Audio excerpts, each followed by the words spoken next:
الحمد للہ رب العالمین والعاقبۃ للمتقین والصلاة والسلام علی سید المرسلین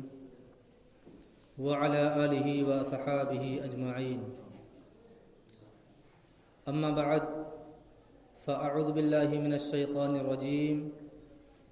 بسم اللہ الرحمن الرحیم اذ یقول لصاحبہ لا تحزن ان اللہ معنا صدق اللہ مولانا العظیم وبلغنا رسولہ النبی الامین المکین الکریم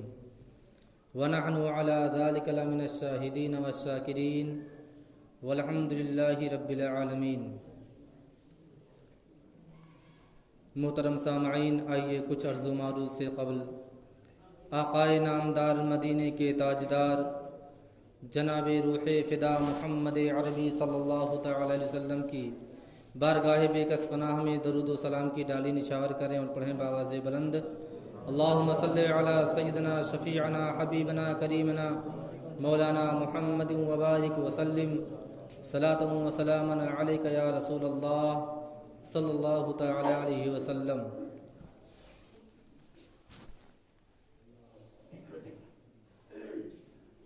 محترم سامعین، میں نے جس آیت مقدسہ کی تلاوت کا شرف حاصل کیا، اللہ رب العزت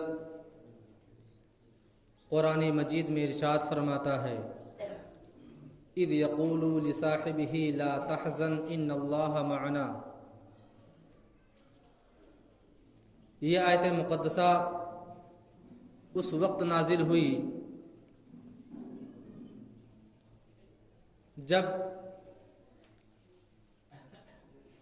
ہمارے اور آپ کے نبی کو مکے سے ہجرت کر کے مدینے جانے کے لیے اللہ تبارک و تعالیٰ کی طرف سے حکم آیا، تو اس وقت آپ کے ساتھ آپ کے ہمراہ خلیفہ اول امیر المومنین حضرت ابو بکر صدیق رضی اللہ تعالیٰ عنہ کی ذات بابرکات تھی۔ آپ نے فرمایا تھا کہ اے ابو بکر، ہرگز کسی چیز سے نہ ڈرو، کیونکہ اللہ تبارک و تعالیٰ ہمارے ساتھ ہے۔ محترم سامعین، پچھلے جمعہ کو بھی سیرت حضرت ابو بکر رضی اللہ تعالیٰ عنہ بیان کیا گیا، چونکہ جمعہ کے دن بڑا ہی قلیل وقت ہوتا ہے اور کسی صحابی یا کسی اولیاء کسی ولی کی مکمل سیرت بیان کرنا اس جمعہ کے قلیل وقت میں ناکافی ہے، پھر بھی ایک دو جمعہ بیان کر کے کچھ حد تک سیرت کی تعریفات مکمل کر دی جاتی ہے۔ آج بھی حضرت ابو بکر صدیق رضی اللہ تعالی عنہ کی ذات بابرکات، ان کی سیرت طیبہ کے متعلق آپ تمامی حضرات کے مابین کچھ بیان کرنے کی کوشش کروں گا۔ محترم سامعین،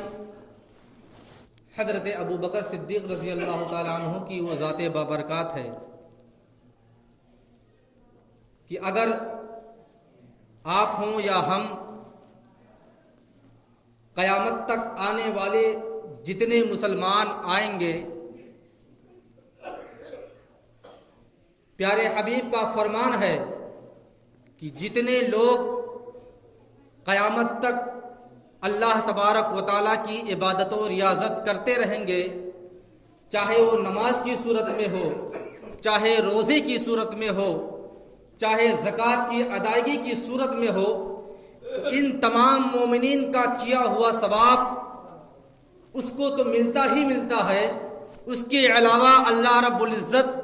اپنے تمام صحابہ کرام کو بھی عطا فرماتا ہے۔ اس کی وجہ کیا ہے وہ بھی بیان کر دیتا ہوں۔ اس کی وجہ یہ ہے کہ تمام صحابہ کرام اسلام کی بنیاد ہیں۔ اس وجہ سے قیامت تک جتنے بھی مسلمان اللہ تبارک و تعالیٰ کی جو بھی عبادت و ریاضت کریں گے، اللہ تبارک و تعالیٰ اس کو تو ثواب دے گا ہی دے گا، اس کے علاوہ اپنے تمام صحابہ کو بھی دے گا، اس وجہ سے کہ صحابہ کرام اسلام کی بنیاد ہیں۔ لیکن اس کے بعد میرے پیارے حبیب نے فرمایا کہ ان تمام میری تمام امتیوں کا ثواب اور ان تمام صحابہ کرام کا ثواب جو اسلام کی بنیاد ہے، تمام لوگوں کے ثواب کو اکٹھا کر کے حضرت ابو بکر رضی اللہ تعالیٰ عنہ کو دیا جائے گا۔ کیوں؟ اس وجہ سے کہ تمام صحابہ کرام اگر اسلام کی بنیاد ہے تو حضرت ابو بکر اس کی سنگ بنیاد ہے، اس وجہ سے دیا جائے گا۔ حضرت ابو بکر رضی اللہ تعالیٰ عنہ کی وہ ذات بابرکات ہے کہ اللہ تبارک و تعالیٰ نے کئی مقامات پر قرآن مجید کے ایسے کئی مقامات پر آپ کی تعریف میں، آپ کے وجود کی تعریف میں، آپ کی سخاوت کی تعریف میں، آپ کی محبت کی تعریف میں اللہ تبارک و تعالیٰ نے آیت مقدسہ نازل فرمایا ہے۔ اور آیت تو آیت ہے، پوری سورت مبارکہ اللہ تبارک و تعالیٰ نے جو قرآن کے سب سے آخری پارہ اما پارہ میں ہے، جو والضحیٰ سے پہلے سورت ہے جس کا نام سورۃ اللیل ہے، واللیل اذا یغشیٰ، پوری سورت مبارکہ حضرت ابو بکر صدیق رضی اللہ تعالیٰ عنہ کی شان میں نازل فرمائی گئی۔ اور اسی کے بعد فوراً اللہ تبارک و تعالیٰ نے اپنے محبوب کے شان میں والضحیٰ واللیل اذا سجیٰ نازل فرمایا۔ اس کی تصریح علماء کرام اس طرح بیان فرماتے ہیں کہ والضحیٰ کا معنی ہوتا ہے دن اور واللیل کا معنی ہوتا ہے رات۔ اب اگر آپ دنیا کا خاکہ اپنے سامنے آپ رکھیں، دنیا کا ملاحظہ اپنے سامنے اگر آپ کریں تو آپ کو یہ اندازہ ہوگا کہ دن اور رات مل کر کے، رات اور دن مل کر کے جب دونوں اکٹھا ہوتے ہیں تب جا کے دنیا چلتی ہے اور تب دنیا کا وجود آتا ہے۔ اس سے پتہ چلتا ہے کہ جب واللیل اذا یغشیٰ نازل ہوئی اور والضحیٰ نازل ہوئی، جو ایک حضرت ابو بکر کی شان میں، ایک میرے نبی کی شان میں، تو پتہ چلا کہ جب دونوں صورتیں اکٹھا ہوتی ہیں اور جب میرے نبی اور حضرت ابو بکر ساتھ چلتے ہیں تب جا کے کہیں اسلام چلتا ہے۔ اللہ تبارک و تعالیٰ نے ایسی بہت سی آپ کے شان کے تعلق سے آیت مبارکہ نازل فرمائی۔ اور جب میرے نبی کے زمانے میں حضرت بلال حبشی رضی اللہ تعالیٰ عنہ، اکثر واقعات، ان کے واقعات آپ سنتے رہتے ہوں گے کہ وہ امیہ بن خلف کے ایک غلام تھے، اور آپ جب ایمان لے آئے اور آپ کی زبان پر ہمیشہ میرے نبی کا نام رہتا تھا، تو امیہ بن خلف بڑا ہی کٹر کافر تھا، اس کو بڑی تکلیف ہوتی تھی، تو اس وجہ سے حضرت بلال کو اکثر سزائیں دیتا رہتا تھا۔ حضرت ابو بکر رضی اللہ تعالیٰ عنہ سے رہا نہ گیا، آپ نے فوراً قیمت لگا دی، امیہ بن خلف کے پاس پہنچے اور کہا کہ حضرت ابو بکر کی قیمت کیا ہے، حضرت بلال کی قیمت کیا ہے، میں ان کو خریدنا چاہتا ہوں۔ اس نے کہا کہ 10 دینار۔ اس نے کہا ٹھیک ہے۔ حضرت ابو بکر نے فرمایا ٹھیک ہے میں لیتا ہوں۔ اس نے سوچا کہ سودا تو بڑا سستا جا رہا ہے، لگ رہا ہے ان کے اندر کوئی خاصیت ہے بلال کے اندر جو ابو بکر خریدنا چاہتے ہیں، یہ تو اتنے بڑے تاجر ہیں عرب کے، ضرور کوئی نہ کوئی خاصیت ہوگی تبھی ان کو خریدنا چاہتے ہیں۔ فوراً کہا نہیں 10 دینار میں نہیں 100 اشرفی لوں گا۔ حضرت ابو بکر نے کہا ٹھیک ہے دینے کے لیے تیار ہوں۔ پھر کہا نہیں، پھر مکر گیا اپنے وعدے سے اور کہا نہیں 100 اشرفی کے ساتھ ساتھ میں سونے کے کئی سکے بھی لوں گا تب دوں گا۔ حضرت ابو بکر نے کہا ٹھیک ہے کوئی بات نہیں دو۔ بہرحال جب حضرت ابو بکر نے حضرت بلال کو خرید لیا اور خرید کے جانے لگے تو لوگ آپ کا مذاق اڑانے لگے، اے ابو بکر، خریدنا ہی تھا تو کوئی خوبصورت، کوئی حسین و جمیل غلام خریدتے، اتنے مہنگی قیمت میں خریدے ہو کہ سینکڑوں غلام تمہارے دروازے پہ کھڑے ہو جاتے، بڑا سستا تو نے تجارت کیا ہے، بڑا مہنگا سامان تم کو مل گیا ہے، تم تو عرب کے بہت بڑے تاجر ہو، کیسے لوگ تمہیں اتنے بڑے تاجر کہتے ہیں؟ پھر حضرت ابو بکر سے کچھ لوگوں نے کہا کہ آپ کا بڑا نقصان ہوا ہے، آپ کا تو گھاٹا لگ گیا، آپ کا تو خسارہ لگ گیا۔ ابو بکر نے فرمایا میرا کوئی گھاٹا نہیں، میرا کوئی نقصان نہیں، اس وجہ سے کہ میں ایسے شخص کو خریدا ہوں جو میرے نبی کے ہر وقت اپنے زبان پر میرے نبی کا نام لیتا تھا، میں تو کوئی خسارے میں نہیں ہوں، میں کوئی گھاٹے میں نہیں ہوں۔ بہرحال حضرت ابو بکر نے خرید لیا۔ کفار و مشرکین سے رہا نہ گیا کہ اتنے بڑے تاجر اور اتنے مہنگی قیمت میں بلال کو خریدا ہے۔ لوگ اپنا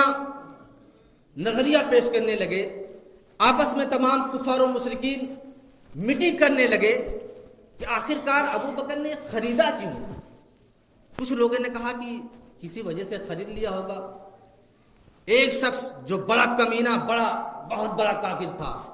اس نے کہا ایک بات سمجھ میں آئی، ابو بکر نے اس وجہ سے خریدا ہوگا کہ شاید ابو بکر کی زندگی میں بلال نے ان کے اوپر کوئی احسان کیا ہوگا۔ بلال تو ایک معمولی غلام ہے، حضرت ابو بکر اتنے بڑے تاجر ہیں، تو چونکہ جب بلال ابو بکر کے سامنے کبھی آتے ہوں گے راستے میں یا کہیں ایسے ہی، تو ابو بکر اپنا چہرہ چھپاتے ہوں گے کہ اتنا معمولی سا غلام ہے، چھوٹا سا غلام ہے اور میرے ساتھ احسان کیا ہے، اس وجہ سے چھپ کے کہیں ادھر ادھر جاتے ہوں گے، اور تو اسی وجہ سے حضرت ابو بکر نے خریدا ہوگا کہ جو احسان بلال نے مجھ پر کیا ہے وہ احسان بھی اتر جائے گا اور لوگوں کے سامنے میں سرخ روئی سے بھی چلوں گا۔ حالانکہ اللہ تبارک و تعالیٰ کا خود ہی فرمان ہے کہ ابو بکر کا احسان نہ تو کسی صحابی پر ہے، حضرت ابو بکر پر نہ تو کسی صحابی نے احسان کیا، نہ تو کسی امت مسلمہ نے احسان کیا، بلکہ میرے نبی خود فرماتے ہیں کہ اپنے تمام صحابہ کرام کے احسانات کو میں دنیا میں چکا کے جا رہا ہوں، لیکن صرف اور صرف ابو بکر کی ایک ایسی شخص، ایسی ذات ہے جس کا احسان میں اللہ تبارک و تعالیٰ کی بارگاہ میں لے کے جا رہا ہوں، اور اس کا احسان کا بدلہ کل میں میدان محشر میں اللہ تبارک و تعالیٰ سے دلواؤں گا۔ سوچئے، حضرت ابو بکر پر کسی کا احسان نہیں، لیکن حضرت ابو بکر نے اکثر امت مسلمہ پر احسان کیا ہے، آج ہم پر بھی احسان کیا ہے، کیونکہ آپ اللہ تبارک و تعالیٰ کے پیارے حبیب پر سب سے پہلے ایمان لانے والے شخص تھے، اور میرے نبی اکثر فرماتے تھے رحم اللہ علی ابی بکر، یعنی اے ابو بکر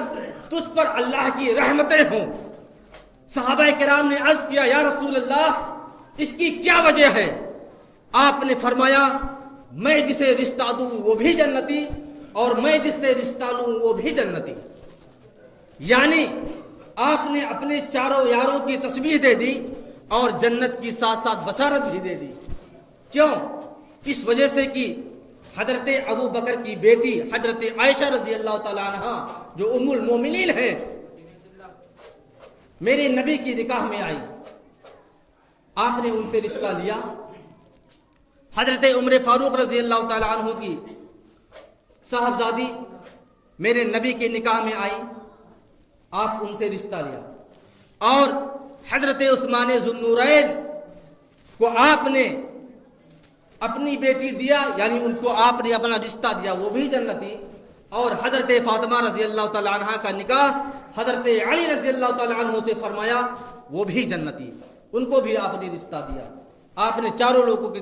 تشبیہ فرما دی اور ظاہر بھی فرما دیا اور جنت کی بشارت بھی دے دی۔ اسی طرح جب ہجرت کا واقعہ تو بہت تفصیل ہے، اگر اسے بیان کیا جائے تو کئی جمعے درکار ہیں۔ بہرحال جب ہجرت کا حکم اللہ تبارک و تعالیٰ کا میرے نبی کی بارگاہ میں آ گیا تو میرے نبی نے سوچا کہ کیوں نہ ابو بکر کو ساتھ لے لیا جائے، اور اس سے پہلے میرے نبی فرما چکے تھے کہ ابو بکر اللہ تبارک و تعالیٰ کا حکم آنے والا ہے کہ مکہ سے مدینے کی طرف ہجرت کرنا ہے، اور جب وہ حکم آ جائے گا تو میں تمہیں اطلاع کر دوں گا، تم کو ساتھ میں چلنا ہے۔ بہرحال جب حکم آیا تو رات کا وقت تھا، میرے نبی ایک دوپہر رات گزرنے کے بعد حضرت ابو بکر کا ساتھ لینے کے لیے ان کے دروازے پر پہنچے۔ آپ نے دیکھا کہ ابو بکر کا دروازہ تو کھلا ہوا ہے، آپ سیدھا ان کے کمرے میں داخل ہو گئے۔ حضرت ابو بکر فوراً سمجھ جاتے ہیں کہ لگ رہا ہے ہجرت کا حکم اللہ تبارک و تعالیٰ کا آ چکا ہے، لیکن میرے نبی نے فرمایا اے ابو بکر یہ بتاؤ کہ تم نے اتنی رات کو دروازہ کھول کے کیوں رکھا ہے؟ تب حضرت ابو بکر نے عرض کیا یا رسول اللہ، آپ نے جس دن سے مجھے یہ کہا تھا اے ابو بکر اللہ کا حکم آنے والا ہے ہجرت کرنے کے لیے، یا رسول اللہ اسی رات سے اسی دن سے